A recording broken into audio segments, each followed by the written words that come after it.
Les lettres de mon moulin, la diligence de Beaucaire. C'était le jour de mon arrivée ici.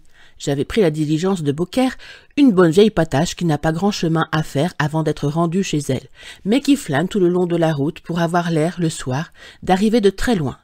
Nous étions 5 sur l'Impériale sans compter le conducteur. D'abord, un gardien de Camargue, petit homme trapu, poilu, sentant le fauve, avec de gros yeux pleins de sang et des anneaux d'argent aux oreilles. Puis 2 Beaucairois, un boulanger et son gindre, tous deux très rouges, très poussifs, mais des profils superbes, 2 médailles romaines à l'effigie de Vitellius. Enfin, sur le devant, près du conducteur, un homme. Non, une casquette. Une énorme casquette en peau de lapin qui ne disait pas grand-chose et regardait la route d'un air triste. Tous ces gens-là se connaissaient entre eux et parlaient tout haut de leurs affaires très librement. Le Camarguais racontait qu'il venait de Nîmes, mandé par le juge d'instruction pour un coup de fourche donné à un berger. On a le sang vif en Camargue. Et à Beaucaire donc. Est-ce que nos 2 Beaucairois ne voulaient pas s'égorger à propos de la Sainte Vierge? Il paraît que le boulanger était d'une paroisse depuis longtemps vouée à la Madone, celle que les Provençaux appellent la Bonne Mère, et qui porte le petit Jésus dans ses bras. Le gindre, au contraire, chantait au lutrin d'une église toute neuve qui s'était consacrée à l'Immaculée Conception, cette belle image souriante qu'on représente les bras pendants, les mains pleines de rayons. La querelle venait de là. Il fallait voir comme ces 2 bons catholiques se traitaient, eux et leur Madone. « Elle est jolie, ton Immaculée. Va-t'en donc avec ta bonne mère. Elle en a vu de grises, la tienne, en Palestine. Et la tienne ou la laide, qui sait ce qu'elle n'a pas fait?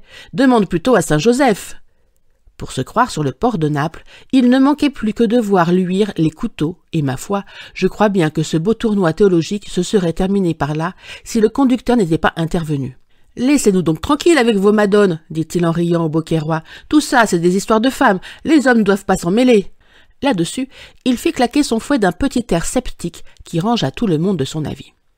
La discussion était finie, mais le boulanger mis en train avait besoin de dépenser le restant de sa verve, et se tournant vers la malheureuse casquette, silencieuse et triste dans son coin, il lui dit d'un air goguenard. « Et ta femme, à toi, rémouleur, pour quelle paroisse tient-elle » Il faut croire qu'il y avait dans cette phrase une intention très comique, car l'impériale tout entière partit d'un gros éclat de rire. Le rémouleur ne riait pas, lui. Il n'avait pas l'air d'entendre. Voyant cela, le boulanger se tourna de mon côté. « Vous ne la connaissez pas, sa femme, monsieur? Une drôle de paroissienne, allez.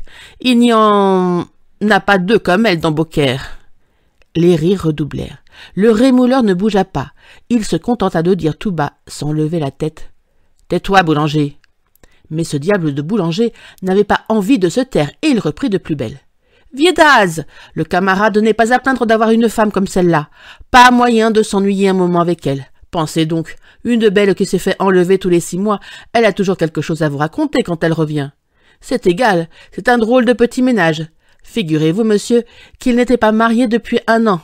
Paf! Voilà la femme qui part en Espagne avec un marchand de chocolat. Le mari reste seul chez lui à pleurer et à boire. Il était comme fou. Au bout de quelque temps, la belle est revenue dans le pays habillée en espagnol, avec un petit tambour à grelots. Nous lui disions tous « Cache-toi, il va te tuer !» Et ben oui, l'a tué. Ils se sont remis ensemble bien tranquillement et elle lui a appris à jouer du tambour de basque. Il y eut une nouvelle explosion de rire. Dans son coin, sans lever la tête, le rémouleur murmura encore « Tais-toi, boulanger !» Le boulanger n'y prit pas garde et continua. « Vous croyez peut-être, monsieur, qu'après ce retour d'Espagne, la belle s'est tenue tranquille. Ah, mais non, son mari avait si bien pris la chose, ça lui a donné envie de recommencer. Après l'espagnol, ça a été un officier, puis un marinier du Rhône, puis un musicien, puis un... est-ce que je sais? Ce qu'il y a de bon, c'est que chaque fois, c'est la même comédie.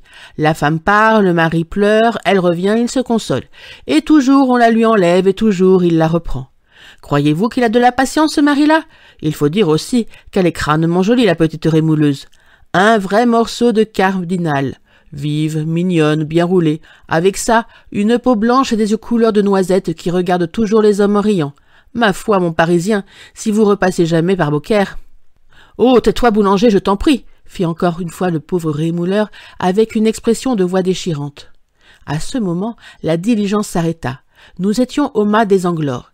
C'est là que les 2 Beaucairois descendaient, et je vous jure que je ne les retins pas. Farceur de boulanger. Il était dans la cour du mât qu'on l'entendait rire encore. Ces gens-là partis, l'impériale sembla vide. On avait laissé le Camarguais à Arles, le conducteur marchait sur la route à côté de ses chevaux. Nous étions seuls, là-haut, le rémouleur et moi, chacun dans notre coin, sans parler. Il faisait chaud, le cuir de la capote brûlait. Par moments, je sentais mes yeux se fermer et ma tête devenir lourde. Mais impossible de dormir. J'avais toujours dans les oreilles ce « tais-toi, je t'en prie », si navrant et si doux.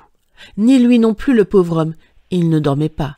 De derrière, je voyais ses grosses épaules frissonner et sa main, une longue main blafarde et bête, trembler sur le dos de la banquette comme une main de vieux.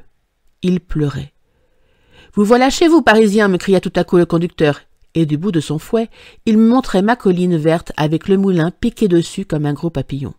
Je m'empressais de descendre. En passant près du rémouleur, j'essayais de regarder sous sa casquette. J'aurais voulu le voir avant de partir.